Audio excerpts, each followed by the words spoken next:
Hey now, it's the penultimate episode of MrBettsClass Global Final Review, and today we're going to divide Europe while multiplying it across the globe. It's Reformation and exploration, and it's time to get moving. Remember last episode when we said the Catholic Church became the most powerful entity in Europe? Well, eventually the Church started to abuse some of that power. One of the ways that it did this was through the exchange of money for indulgences, or a reduction in punishment for sins. This was seen by many as the Church becoming more interested in secular issues like money and political power. Some protested these actions and called for reforms.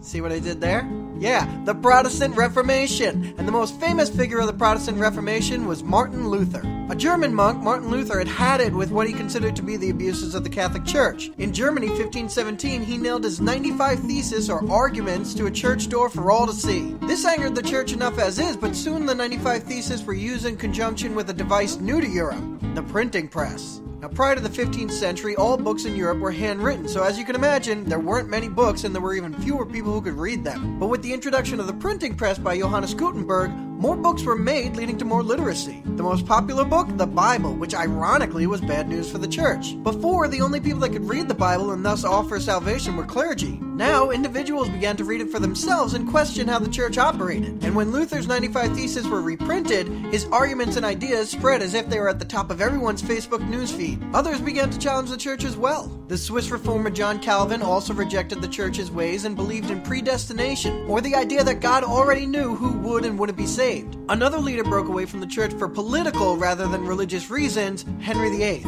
This English king wanted to annul the marriage to his wife Catherine, citing lack of son. To do this, he needed the Pope's approval, and when asked, the Pope said no. So Henry said, fine, I'll take England and start my own church, the Anglican Church, with yours truly at the top. Fighting between Catholics and different Protestant sects would rage on for centuries, but a much more deadly conflict was brewing on the other side of the Atlantic Ocean. While basically all our previous episodes were happening, civilizations had taken root in the Americas. The first inhabitants crossed the now-covered land bridge from what we'd call Russia to Alaska about 12,000 years ago. Over millenniums, they migrated across 2 continents, creating hundreds of different tribes. Yeah, the term Native American is about as specific as the term European. One particular civilization were the Maya living in Mesoamerica that developed their own writing system and calendars. The Aztecs of Mexico made similar advances, as well as the huge city of Tenochtitlan. And the Incas, centered in the Andes Mountains of Peru, linked their huge empires with 25,000 miles of roads and engaged in terrace farming. So what happened? Europe happened.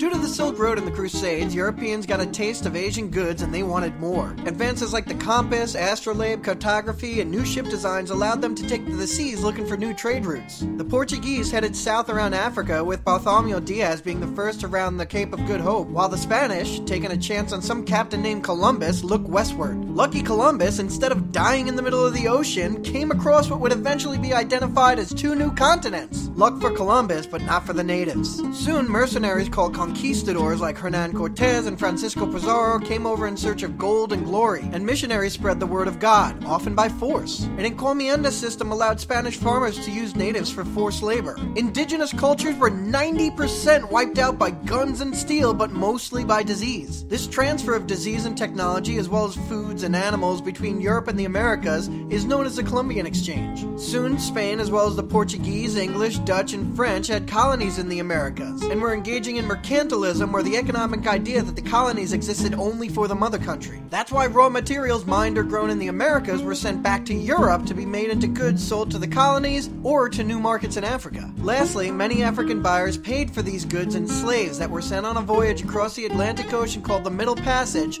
that completed this triangle trade. Well, there's the birth of the early modern world. It ain't pretty, I know. Hopefully our next episode, the last of this series, ends on a better note. Come back for absolutism and enlightenment. Be safe, and I'll see you next time.